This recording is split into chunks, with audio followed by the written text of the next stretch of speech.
it's Kaitlyn Rose with Sheen Magazine, and I have Dr. Shastri, or the Botox Doc, here with me from Made in Miami. How are you today? Wonderful. How are you doing? I'm doing well.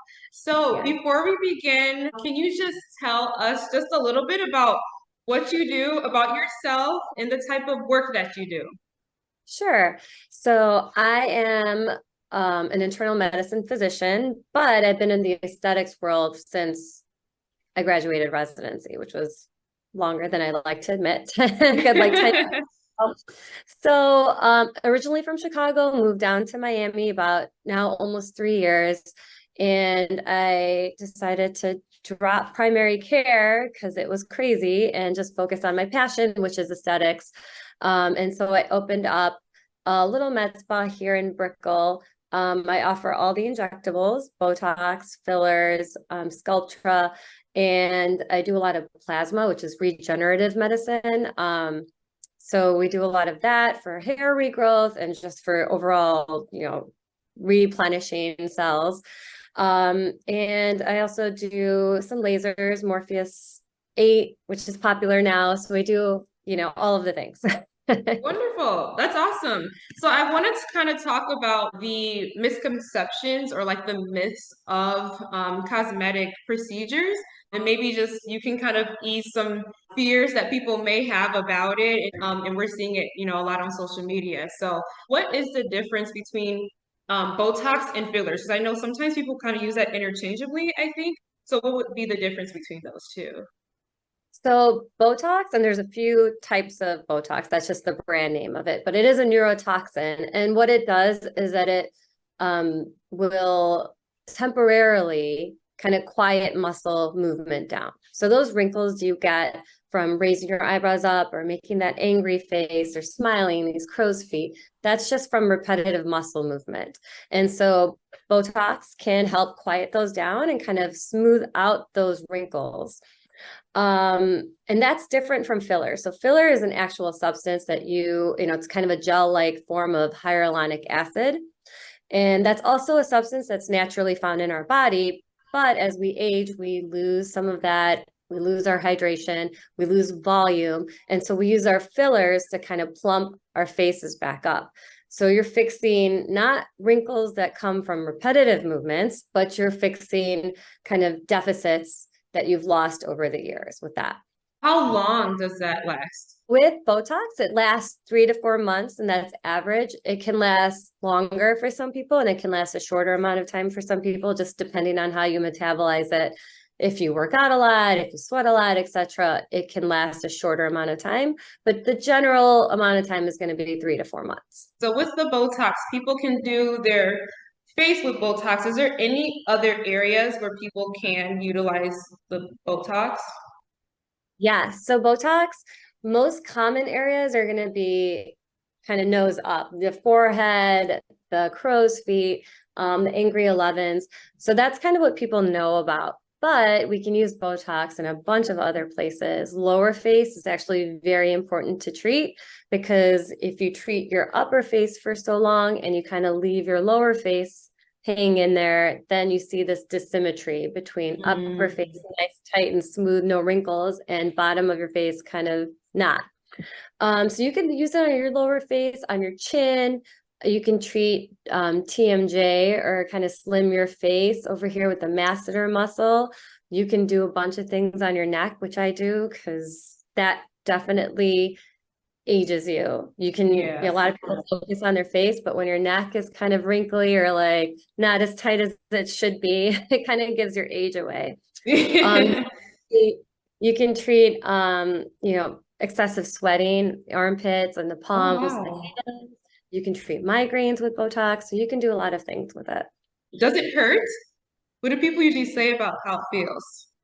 So Botox is minimal pain. It's called the lunchtime procedure because literally people come in on their lunchtime, get it, and they go back to work. Oh, Um, wow. it's, feels like little pinches. It is needles, right? So it's not totally pain-free, but minimal pain and discomfort. You get kind of bumps after the Botox has been injected. Those go away in about 30 minutes to an hour.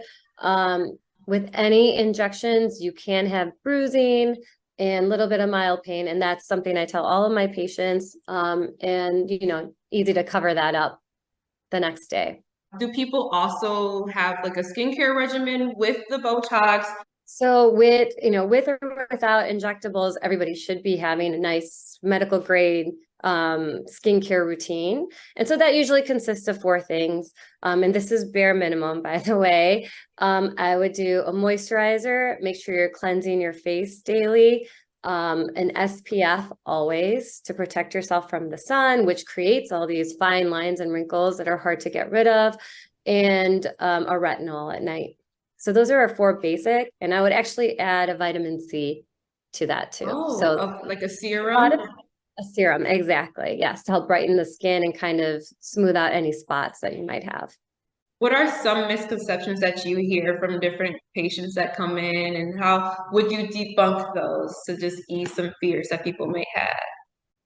I think a big misconception is, I think a lot of people, especially with filler, they're worried that they're going to look overfilled or their lips are going to look ducky and not natural. Right. We actually do see, and that just comes from people over injecting or not injecting with the correct technique or not knowing where to place the filler. So there's a lot of reasons why those things happen. And, I'm very well versed on anatomy and all of those things, and I know how to achieve the results without looking fake and just looking like yourself, just a little enhanced. But I think that's one of the major concerns that people walk in with. Like, I don't want to look like, I don't know, people on TV, or just they can Yeah. just tell that they have like stuff done and they just want a little refresh. And that's what I, really pride myself on. And so it's not something that would like harm us at all. No, so there's been no reported adverse, anaphylactic, which means allergic reactions to Botox. Using a very, very mild form of that toxin, it's going directly into the muscle where we intended to, not into your system, not into anything like that. So just your muscles is where we injected, it's staying right there. And there's been no issues reported with any adverse effects. And that's always important for people to know for sure. Where should people start? Like if they do want to come into the Made in Miami office, where do you usually like direct beginners? So beginners are my favorite, actually, because I like to introduce them into the world of aesthetics. It can be scary and daunting. There are a lot of myths, as you had mentioned before, and people will come in and say, they don't want to look like overdone or overfilled like people on TV. You can tell that they've had work done. And so my aesthetic is to go very natural. Lines on your face are normal, and we can't look like a filter everywhere we go. That would be insane, Yeah. right? And so I always start conservatively, especially with newer patients. And we do something called baby Botox if we're starting with Botox, which is lower dosages, or I'll use less filler than I would with somebody who has seasoned and has been to me and know that I won't overfill or do any of those things. And so we start with a consultation, and I'm always no pressure. I'm not here to sell you anything. I'm not here to do any of that. I just want you to feel refreshed, confident, happy with everything after you walk out of my office. That's wonderful. And I think a lot of people do want, more so nowadays, they want to have like a no makeup, makeup kind of look. And so when it comes to the cosmetic procedures, I think that is wonderful that that's something you specialize in, and also just kind of cater to like what that person is desiring. So that's awesome. You mentioned the Morpheus treatment. What is that? I don't know if I've heard of that before. So Morpheus 8 is radio frequency microneedling. Sounds crazy, but does work wonders. So microneedling can be done with or without radio frequency. What that part itself does, we use a bunch of little needles and we kind of create these little micro injuries in the skin, and that tells our body to send all the cells there to repair and renew and create new collagen, new elastin, new all of that. And the radio frequency part of it is delivering a little bit of heat underneath when you when you create those little injuries, and that just boosts the whole result a whole lot more. And so you can use it on your face, neck to skin tighten for fine lines and wrinkles. It helps with elasticity. It helps with just a general appearance of your skin, texture, hyperpigmentation, which are dark spots, all of those things on the face. But you can also use it on your body. And it kind of became famous because Kim Kardashian posted that she used Morpheus 8 on her stomach to help tighten up that skin post-baby, all of that. So Okay. yeah. Okay. And it's different from Botox. Yes, very different from Botox. Botox is an injectable. It is a neurotoxin that we're injecting to help stop muscle movement temporarily, to kind of ease wrinkles that come from repetitive movement.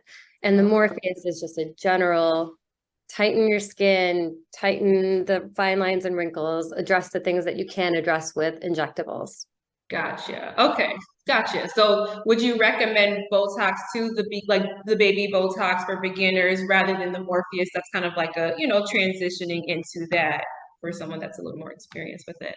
So it depends on what you're trying to achieve. Okay. Depends on person to person.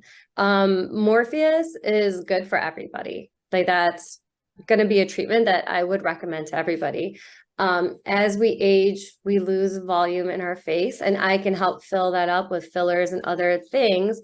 But if our skin is still kind of sagging or loose, then the fillers don't hold so well, right? So then I would definitely say you're going to need Morpheus with your fillers, if you've ever gotten them, to help tighten and kind of keep that filler in place. Can you talk a little bit about Made in Miami and what makes it different from other offices that do cosmetic procedures? So what makes Made in Miami different is that, I run the whole show. I'm very involved with every single patient. You get to see me. And, I push the natural aesthetic here on my patients. And I think that gives them that sense of comfort that they're not going to walk out looking overdone or done or whatever it is that they're trying to avoid when they come to see me. So I'm very, very careful and I'm very conservative with my patients. And then we work our way up to where they want to be. So we start conservatively and always work on achieving that goal together. We come up with a treatment plan together. I explain every single detail to make sure everybody's on board with everything that we're doing. And so, it's that quality of care. I give all my patients my cell phone number, so everybody has it, and anybody can text me at any time for anything. And it just gives us that closeness. I love that, especially because, it could be maybe a little bit of an intrusive process. So just having that relationship with you is probably very helpful for people to feel more comfortable. Totally. I'm injecting your face. So, Yeah. that's a little scary for people to grasp at first, but once they see the results, they're hooked. How do people get started? Like, do they go to your website? Will they walk in? Yeah, so we would come up with a treatment plan. I would tell you exactly how much everything costs. So there's no surprises, and you can decide if that's good for you or if you need to, wait, whatever it is. But we go through every single thing that you need to know. There's a link in my bio and my Instagram to book. You can book through my website as well. And even my work number as well on my Instagram is available. Wonderful. Thank you so much for joining me today. Thank you for having me. Thank you so much.